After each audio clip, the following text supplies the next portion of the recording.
me if you can't hear what I'm saying. I couldn't even hear myself. This is the loudest sound you could possibly conceive. And, as it turns out, the cleanest.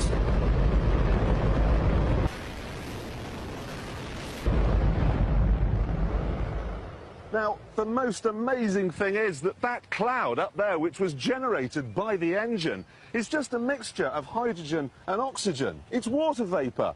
And in about an hour's time, someone in Mississippi is going to get wet washing. It will actually rain. I told you! It's raining! That's unbelievable! Oh, NASA's playing God. It's making its own weather.